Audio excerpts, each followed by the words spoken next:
Wringer Day 10, Chapter 39. Until he found himself there, he had not been sure that he could come. He had awakened with a start.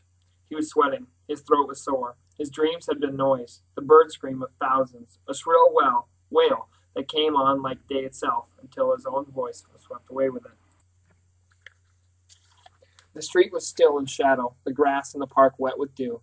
He first heard the shots as he trotted through the playground past the sliding board where he had once rowdied with the guys. From the sound of the shots, pop, pop, he might have thought the shooting gallery was ahead, except there were no pings. Gunshot mixed with its memory in the picnic grove. He was surprised at the size of the crowd already there. He had not before understood how early in the day one must begin in order to kill, and watch killed, 5,000 birds by nightfall. Someone turning saw him and bowed with a sweep of the hand. Hey, looks like a Wringer kid here. He must got up late. Make way. Others turned, staring, smiling. He ran. There was a grandstand, like at the Little League field. It was full. He stood beside it.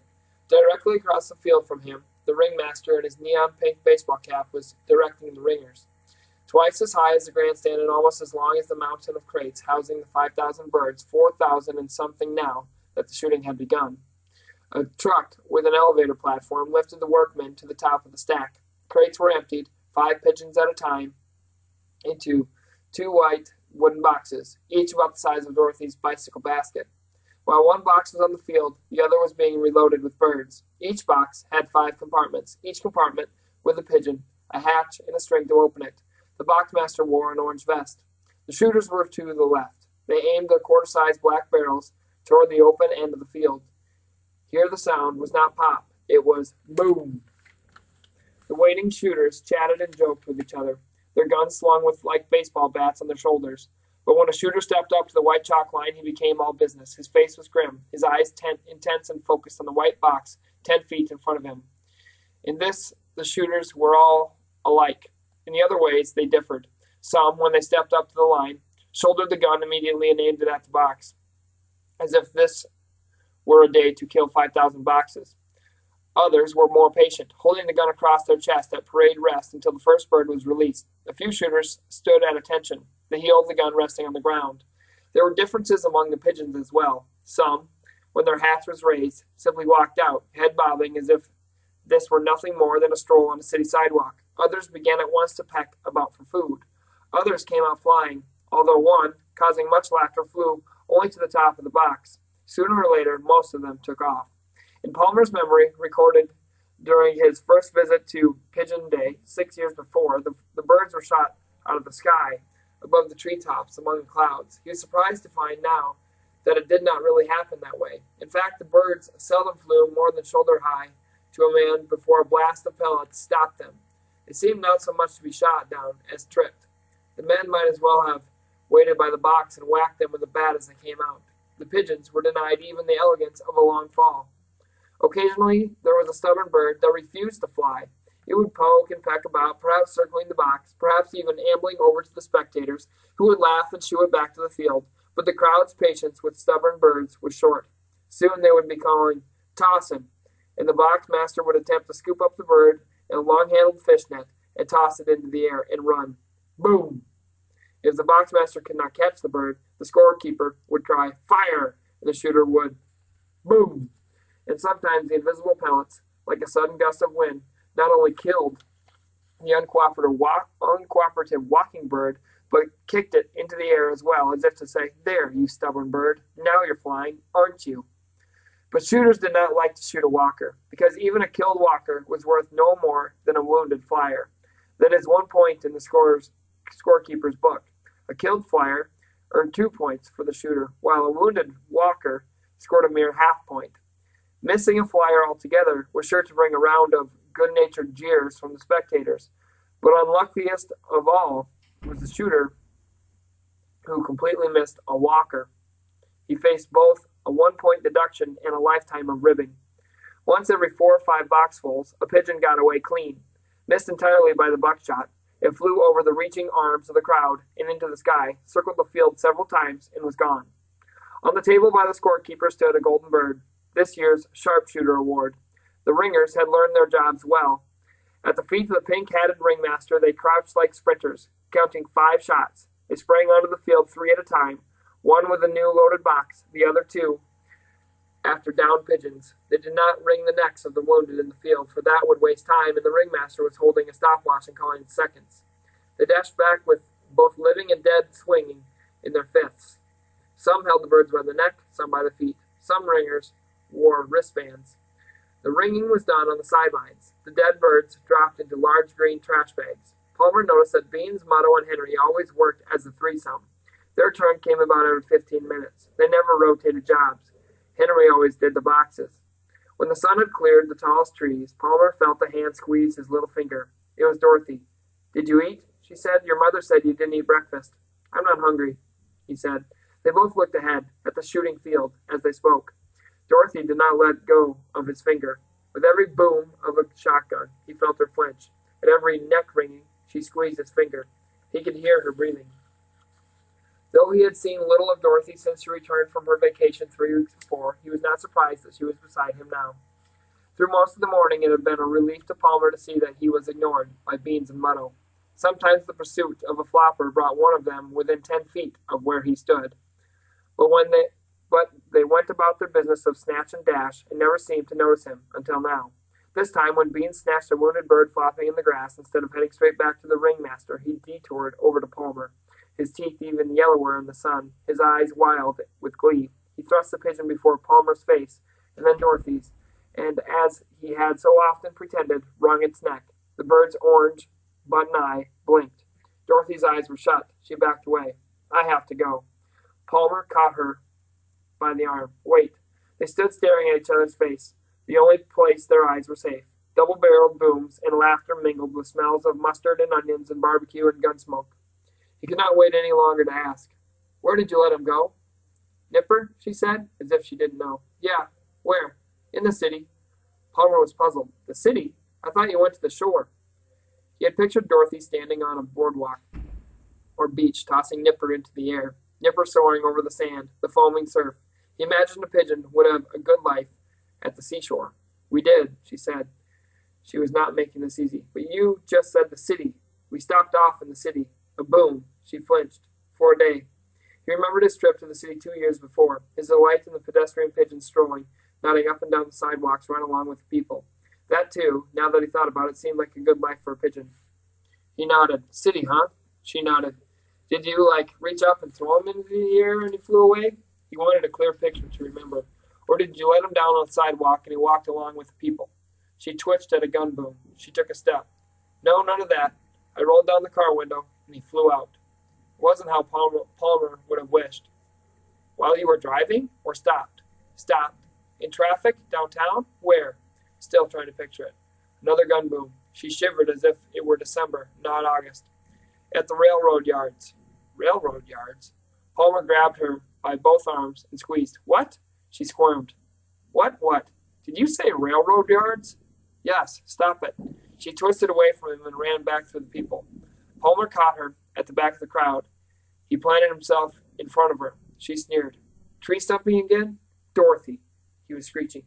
"You let him out at the railroad yards?" Dorothy threw up her hands. So, the railroad yards are where they go to trap pigeons and bring them here. Why did you have to let him go there?" A boom was followed by a second, louder explosion of cheers and howling laughter. Something outrageous had happened. Dorothy stared, stunned at Palmer. Her lips quivered. "We don't know about that stuff. Nobody ever told us that. Nobody in my family shoots pigeons." She was screaming. Heads turned. Dorothy ran off. This time, Palmer did not follow. Chapter 40. He knows how it will end. He can see it, his bird terrified in the smothering darkness of the box. It's like a coffin, when suddenly one wall springs up and light pours in, and he's free to go. He steps out onto grass and feathers, thinking, "Hey, where's the bedroom?" He takes another step, looks around. There are people everywhere. More people than he has ever seen, but he is not afraid. The people he has known, the boy and the girl, were always good to him. He almost thinks of them as pigeons. He wonders if the blast knocks him off his feet, drives him sideways, like the other blizzard long ago. There is pain in his wing. It drags. He will not move. He cannot stand straight or walk right. He tries to fly, but labors only inches to the gray sour cloud and flops back to earth. The people are noisy. The people are laughing and cheering and whistling. They are happy. He has never seen so many happy people. He wobbles towards them. He wants to be with them, with all those happy faces. And then he sees that one face is different. One face is not laughing, is not happy. He knows the face. He would know it anywhere. Dragging his way through the feathers that cover the ground, he heads for the face. He's limping toward the face when the second blast comes. He whispered, "Nipper, Nipper." At the old tray station on Friday, a swelling gobble of noise had come from the crates. Here they were silent. If Palmer had not known better, he would never have believed there were thousands of pigeons behind the wooden slats. "Nipper, Nipper." He whispered into the crates. He stood on tiptoes and crawled on hands and knees, peering into dark strips of space between the slats. Orange eyes flashed in the dark. He could not hope to reach the ones on top. Nipper! Nipper was here. He knew it. Somewhere in the canyon wall of crates towering above him, unless he was already shot. "Nipper! Hey, kid!" A workman coming around the corner pointing. "Let's go. Move it. You can't be back here. Out with everybody else." Palmer thrust a hand as far as it would go into one of the spaces. He wiggled his fingers, feeling only darkness. The man was coming. "Kid, now." Summer has nearly 2 months to run, but the shooting field, covered in feathers, has a look of gray, demented autumn. A man with a bamboo rake pulls shotgun shells into piles. The mound of green plastic bags growing taller with the ringmaster's neon pink cap. Sometimes a bulge of plastic moves. The line of shooters is never more than 7 or 8 deep, yet it never ends. The golden pigeon never blinks. People point hot dogs at wounded, scurrying birds, yell to ringers, "There, there!" The boxmaster makes a mistake. He opens 2 hatches at once. Out fly a pair of pigeons. Boom! Knocked from the air with 1 shot. A double kill. A rare deuce. 4 points. The crowd goes wild. The biggest cheer of all goes to a yellow cat, which streaks onto the field, snatches a wounded bird, and streaks off into the trees. Gun smoke and afternoon sunlight. Someone tosses a frisbee onto the field. The shooter on line fires. The frisbee lurches and falls. A ringer dashes out, snatches the disc, and pretends to strangle it. The ringmaster laughs. The crowd howls. The scorekeeper maintains a stern face, disqualifies the shooter. People come and go, changing the composition but not the shape of the crowd. Only Palmer stays through it all. Sunsmoke. Palmer cursed the sameness of the pigeons. Some of them had dark feathers, charcoal, as they exploded on the ground and in the air. Palmer thanked them for so clearly not being Nipper. But 3 out of 4 birds that walked out of the white box looked just like his, Gunsmoke gray. Nipper had no special markings, nor had Palmer even thought to fix a band to his bird's leg or neck, for he knew without reading a book that of boys and pigeons, it is the boy who, so to speak, wears the collar, that it is never the pigeon, but the boy who is lost. Not knowing which gray-feathered bird might be Nipper, Palmer believed that every one was. Over and over 1,000 times, he was sure he saw Nipper killed. 1,000 times he felt the sting of the buckshot. 1,000 times he saw Nipper's neck wrung. Occasionally a pigeon flapped into the air and stayed there, feathers intact, not only stayed there, but rose higher and higher into the gray cloud, then above it, above the treetops, into the sky. A miracle. As the bird circled the field, Palmer silently celebrated, his shoulders shrugging up and down in support of the wonderfully working, unshot wings. Around him people shot their fists at the sky and cursed. Others cheered the bird, toasted it with bottles of soda pop hoisted high. Still others jeered the not-so-sharp shooter. Eventually each miracle bird flew out of sight, and each time Palmer whispered, "Let it be Nipper." Then he would hear the next gun boom. He would see ringers galloping through the feather fall. He would see the swollen plastic bags across the way, gorged on pigeon corpses, and for an unspeakable moment he would be inside in a stinking muggery of limp necks and orange eyes dead as buttons, and he was sure that his bird was one of them. Fertilizer. It did not occur to Palmer that he had not eaten all day until a crew-cut little kid with a cup of grape water ice stood beside him. The little kid mimicked every gun boom by pointing a purple-stained forefinger and barking, "Pow, pow!" While an empty white box was being replaced by a loaded one, the little kid looked up at Palmer and said, "Are you a ringer?" "Do I look like it?" Palmer replied, not wanting to be bothered and already not liking this kid. The kid was untouched by Palmer's sarcasm. "How old are you?" he said. 25, said Palmer. The dumb kid continued to stare up at Palmer as he slurped his water ice. "I'm 7. Hooray." In 3 years, he held up 3 purple fingers. "I'm going to be 10. And then..." Boom! The first bird emerged from the freshly stocked white box. New shooter shooting. The kid swung and pointed. Pow, pow. And kept jabbering at Palmer. And then I'll be, boom, pow, a ringer. I'm going to ring there. He tried to show what he would do, but spilled purple slush over his own wrist. Boom, pow, pow. I'm going to ring more than anybody. I'm going to, boom, pow. I'm going to.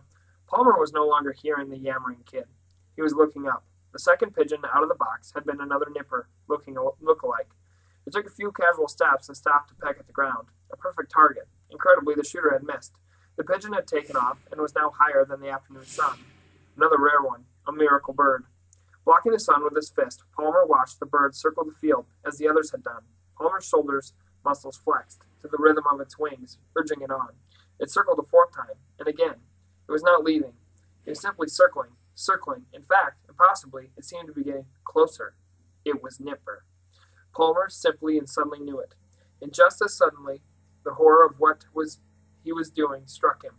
For if Nipper truly was searching for him and found him, Palmer's own stupid, unthinking, and upturned face was nothing more than bait, luring his pigeon back to a second chance at death. This time the shooter would not miss. Palmer covered his face with his hands. No, no, no, no, he prayed. Too late. As the bird broke from its circle and began its long downward swing, the little kid beside Palmer pointed and screamed, "Look, it's coming back, it's coming back." Palmer knocked the water ice from the kid's hand as the pupils began to look up. Fingers pointed, more faces turned. The shooter, who had been walking away, stopped and turned. His hand dipped into the pocket of his vest. The only sound was the outraged howl of the purple-plastered kid. Palmer stepped away from the people then, into the clear, onto the shooting field, the better to be seen, for he knew now that there was no stopping it. Downward came the bird, lazily looping through the haze, gray in, gray descending, gliding, a summer splendor, down a slope of sun smoke, and landed on Palmer's head. At that point, even the howling kid shut up. His boggling eyes joined a town full of others aimed at a spot just above Palmer's forehead. Nipper's toes clutched and moved on his scalp, and for a strangely wonderful moment he felt himself crowned. The shooter was slipping shells into the thin barrels of his gun, and suddenly, out of nowhere, there was Beans, swiping at Palmer's head, even as Nipper chuckled, sending the pigeon to the ground. But before Palmer could react, Beans was on the bird, scooping it up and sprinting to the center of the field. He hoisted the bird above his head and gave a long, ripping screech of triumph. He ran to the shooter, who stood stone-faced at the chalk line, shotgun at the ready, mashed its wings. Beans shook the bird in the shooter's face. "It's yours. It came back. Kill, kill." He slammed the bird to the ground and ran for cover. Palmer was running too. He saw the shooter shoulder his gun. His scream, "No," made a puff in the gunsmoke cloud. He splashed through the fallen feathers, which were deepest here in the territory between the shooter and the white box, like October leaves. He plunged face first, landing, sliding through the gray softness into his hobbly-wobbling bird. He pulled it into himself, curled himself around it, the comical, many-voiced, eight-toed friend, blizzard-blown into his life one day. He closed his eyes and buried his face in the bed of feathers and waited for the shot. The boom. He waited, and heard only silence. He dared to lift his head and look around. The ringmaster was holding one arm out, making a gate behind which the ringers gaped. The ringmaster's other hand had Beans by the collar. The shotgun stood on its heel at attention. Palmer got to his feet. He ignored the blood-tacky feathers sticking to his face. He held Nipper close.